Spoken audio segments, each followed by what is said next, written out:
Hello students, welcome to the PNT coaching classes learn easily and smartly. तो आज हम पढ़ने वाले हैं electronic configuration and types of elements for the S block, P block, D block and F block. I hope students आपने हमारी पिछली video जिसमें हमने आपको पढ़ाए थे मॉडर्न पीरियड टेबल के बारे में, तो वहाँ हमने आपको एक्सप्लेन किए थे इन डिटेल में S block, P block, D block and F block क्या होता है। एक बार फिर से मैं यहाँ पे आपको टेबल दिखा दूँ कि ये जो मॉडर्न पीरियड टेबल है जिसमें कि ये जो पहले दो ग्रुप होते हैं, पहले दो कॉलम होते हैं, इसको हम बोलते हैं एस ब्लॉक। ओके, एंड ये आखिरी जो 6 ग्रुप होते हैं इसको हम बोलते हैं पी ब्लॉक। बीच के ये जो 10 ग्रुप होते हैं इसको हम बोलते हैं डी ब्लॉक, एंड ये जो नीचे सेपरेट है इसको हम बोलते हैं एफ ब्लॉक। ओके स्टूडेंट्स, तो ये तो हो गया S P D F block जो कि हमने ऑलरेडी आपको पिछले वीडियो में पढ़ा चुके हैं। तो आज हम इसके बारे में बताने वाले हैं कि इनका इलेक्ट्रॉनिक कॉन्फ़िगरेशन क्या रहने वाला है।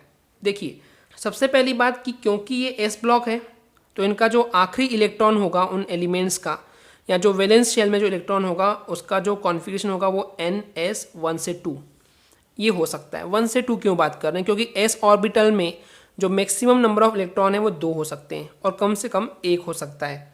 तो इस वजह से हम ये बोल सकते हैं कि यहाँ पे क्योंकि s ब्लॉक है तो जो आखिरी इलेक्ट्रॉन होगा वो s में ही जाने वाला है, s ऑर्बिटल में ही जाएगा, इसलिए इनका इलेक्ट्रॉनिक कॉन्फ़िगरेशन जो स्टैंडर्ड फॉर्म है वो NS 1 से 2 रहता है।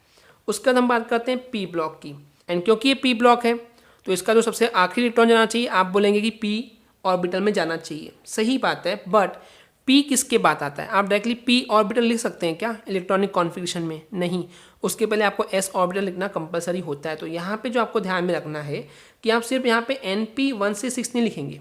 अच्छा, ये 6 क्यों आ रहा है? क्योंकि पी ऑर्बिटल में हमने आपको पढ़ाया था कि मैक्सिमम जो उसमें इलेक्ट्रॉन आ सकते हैं वो 6 आ सकते हैं। ओके, एंड कम से कम 1 इलेक्ट्रॉन आ सकता है।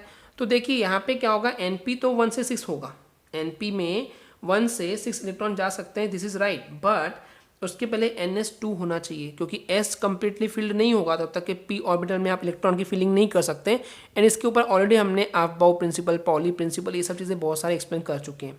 ओके, तो इतना आपको पता होगा। इसके बाद हम बात करते हैं डी ऑर्बिटल की। तो डी ऑर्बिटल का एक फॉर्मूला है इनमें इलेक्ट्रॉन्स फिल करने का। वो क्या है फॉर्मूला?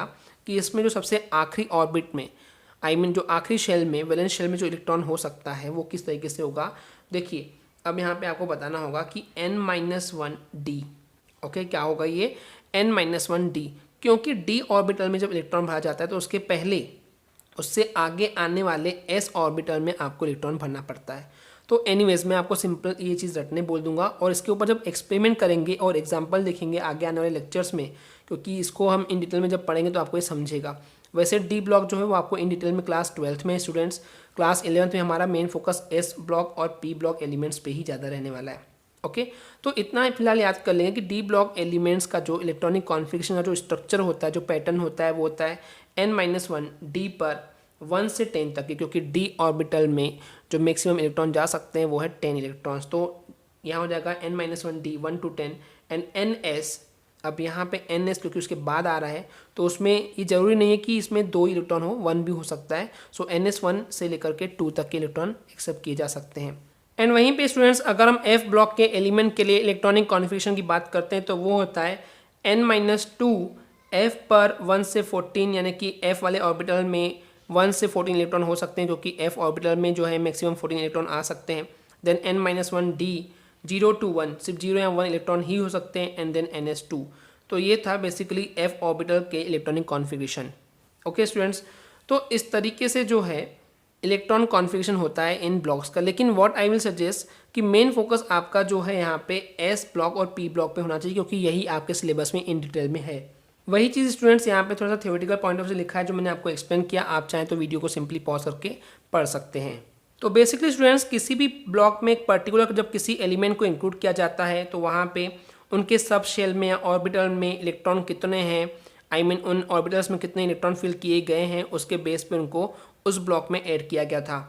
तो एक पीरियडिक टेबल में जो ऑलरेडी हम बात कर रहे हैं कि ब्लॉक्स की बात कर रहे हैं जो कि ग्रुप से मिलकर बना हुआ है।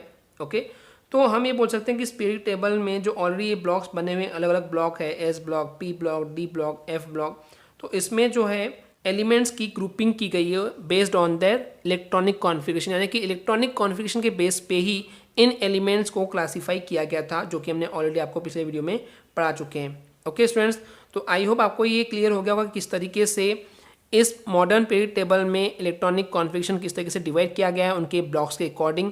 ओके, अगर आपको हमारी वीडियो से कुछ भी सीखने मिला या नॉलेज मिला तो प्लीज़ हमारे चैनल को सब्सक्राइब कीजिए एंड वीडियो को लाइक ज़रूर करें। आज के लिए इतना ही, थैंक यू।